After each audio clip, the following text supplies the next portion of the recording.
ఎక్కడి నుంచి చేశారంటే ఎవరు ఈ డిమాండ్ను ముందుకు తెచ్చినా అది తమ ప్రయోజనాల కోసమే అనేదిగా మారింది. కాబట్టి ఈ స్థితిలో నేను చెప్పదలుచుకుంది ఏంటంటే 96లోనే మీ అందరికీ కూడా నేను స్పష్టంగా చెప్పదలుచుకున్నా, 96లో ప్రగతిశీల మహిళా సంఘం మహిళా రిజర్వేషన్ బిల్లు పార్లమెంట్లో ప్రవేశపెడితే దేవగౌడ గవర్నమెంట్ ఓబీసీ మైనారిటీ సవరణతో బిల్లు పెట్టాలని ఈ దేశంలోనే మొట్టమొదటిసారిగా డిమాండ్ చేసిన సంఘం మా ప్రగతిశీల మహిళా సంఘం.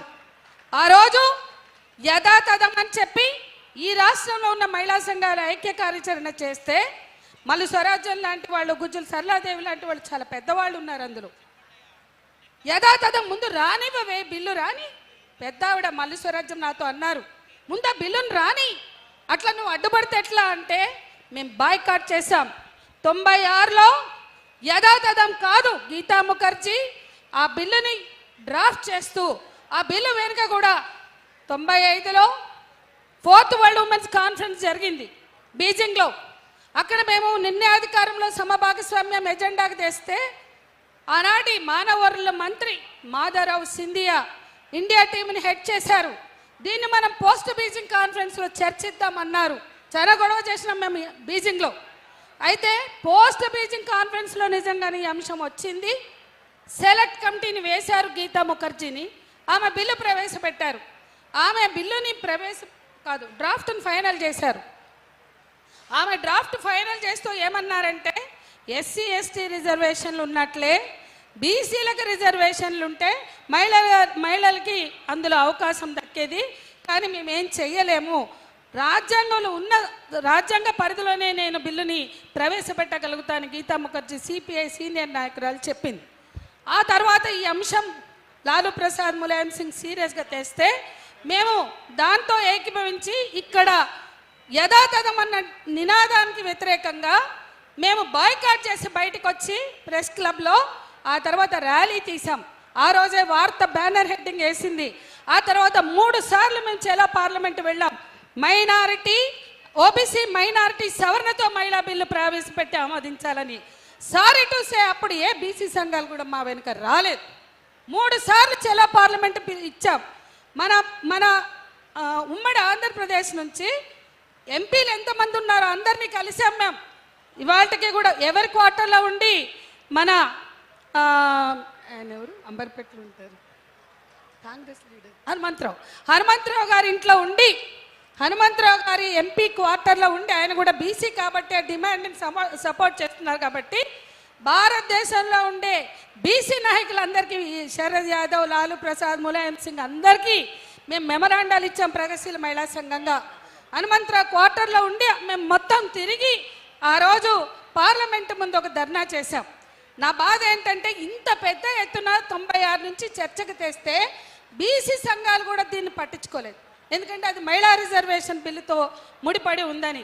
ఇప్పటికైనా మా డిమాండు ఓబీసీ మైనారిటీ సవరణతో మహిళా బిల్లుని ఎట్లా ఓబీసీలకు ఎట్లా జరిగిందో మైనారిటీలు కూడా అట్లాగే జరిగింది. ఇప్పుడే మిత్రులు చెప్పారు, పార్లమెంటులో 8-9% మహిళలు ఉంటే అందులో ఓబీసీ మహిళల్ని వెతుక్కోవడం చాలా కష్టం, మైనారిటీ మహిళల్ని వెతుక్కోవడం చాలా కష్టం.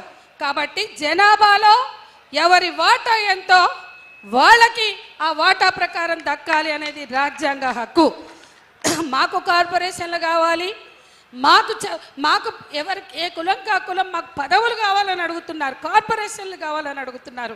కానీ జనాభా వాటా ప్రకారం వాళ్ళకి హక్కులు ఉన్నాయి, వాళ్ళకి దక్కాలి అని మాట్లాడే స్థితి లేకపోవడం బాధాకరం. ఖచ్చితంగా ఏ ఉద్యమం తెచ్చినా ఆధిపత్య కులాలు వర్గాలు మోపైతాయి, వాళ్ళ డిమాండ్లు కూడా తీసుకొస్తాయి. ఆ కన్ఫ్యూషన్ వద్దు, మనకు అవసరం లేదు. ఆధిపత్య కుల బ్రాహ్మణీయ భావజాలమే ఈ దేశంలో ఈ కులాలను ఇంత దారుణంగా సృష్టించింది, పోషిస్తుంది. బ్రాహ్మణీయ భావజాలానికి వ్యతిరేకంగా పోరాడకుండా కుల విభజన, కుల గణన జరగదు. కుల గణన జరిగి ఇవాళ మన ముందుకు తెచ్చిన కుల గణన కూడా 2026-27లో జరగబోయే కుల గణన జనగణనలో భాగంగా కుల గణన సమగ్రంగా జరగడానికి ఒక పోరాటం చేయాలి. దాని ఆధారితంగానే సంక్షేమ పథకాల, రాజకీయ రిజర్వేషన్ల, విద్య, ఉద్యోగ తదితర ఇతర రంగాల్లో రిజర్వేషన్లు అనేది ఎజెండా వస్తాయి. లేకపోతే బీసీలకు జరుగుతున్న అన్యాయం కొనసాగుతుంది. దానికి వ్యతిరేకంగా ఒక బిల్లు ఉండాలి.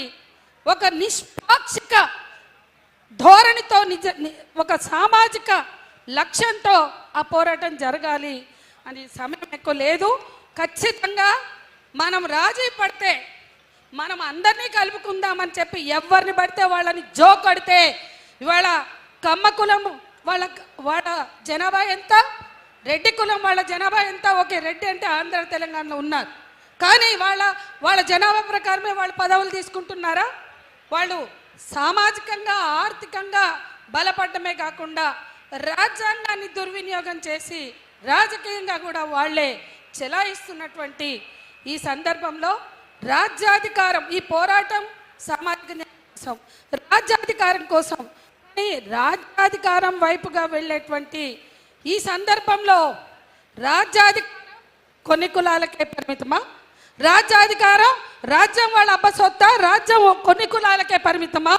ఖచ్చితంగా ఆ రాజ్యాధికారం కూడా అందరికీ దక్కడం కోసం ఈ పోరాటం సాగాలి. దానిలో భాగంగా వర్గీకరణ జరగాలి.